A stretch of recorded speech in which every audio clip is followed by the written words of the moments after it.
We're coming to you from the world-renowned Jackson's MMA Gym, Albuquerque, New Mexico. And this whole month, we're going to follow Carlos Condit. We're going to follow his fight camp as he gets ready for UFC 132. How's Carlos doing so far? Well, you know, in his MMA career, Carlos first made a big splash in the WEC where he went on to become the WEC welterweight champion.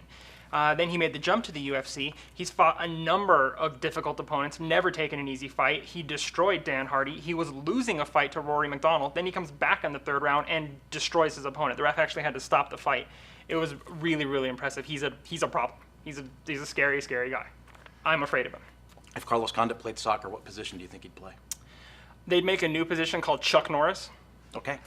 Well, let's see what's going on in the gym.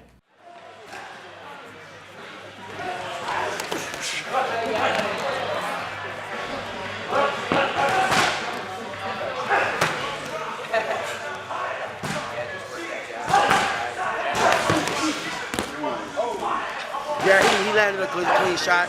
One thing I gotta learn with Carlos, man, he's real long, and that's why I like sparring with him, because with me, when I fight guys, I'm normally the bigger guy, so I don't usually fight guys that's taller than me, other than Nate, when I fought Nate Diaz.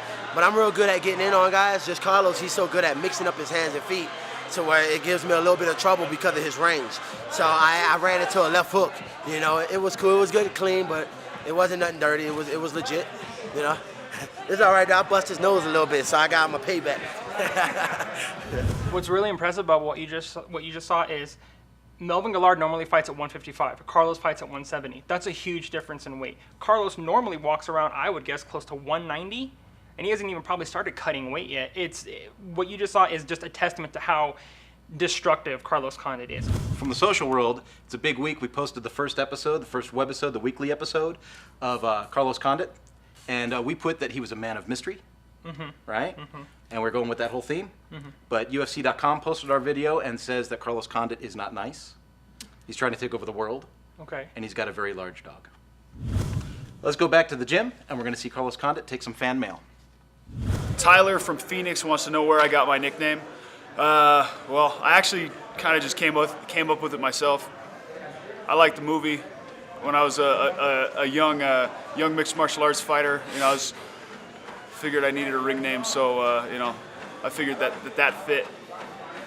The next question's from Maria in Denver. What kind of music do I listen to when I work out, and who is my favorite artist? I like hard rock. I like hip hop. Probably my favorite artists would be Tool. I like Deftones. Hip hop. I like Lupe Fiasco and Atmosphere, stuff like that. Those were interesting questions, but I think they'd like more hard-hitting questions, like if he was trapped in a room of 25 sixth graders, how many does Carlos think he could take out before they got him? That's a good point, because they bite. And then the tiny hands stab fast, you know what I mean? If you have any kind of interesting questions you want to hear our fighters answer, go ahead and email them to this address. Get them to me or Kurt. We'll make sure that your favorite fighters get them as soon as possible. But make them good. And if we use your questions in our show, you can win all kinds of free stuff. The webisode can be seen on MMAProWatch.com up on our video player, where you'll get to see the last couple episodes that we have out and stay in touch with all of our training camps. And that's it for today. So I'm Rob. And I'm Kurt, and you're watching Pro Watch Daily.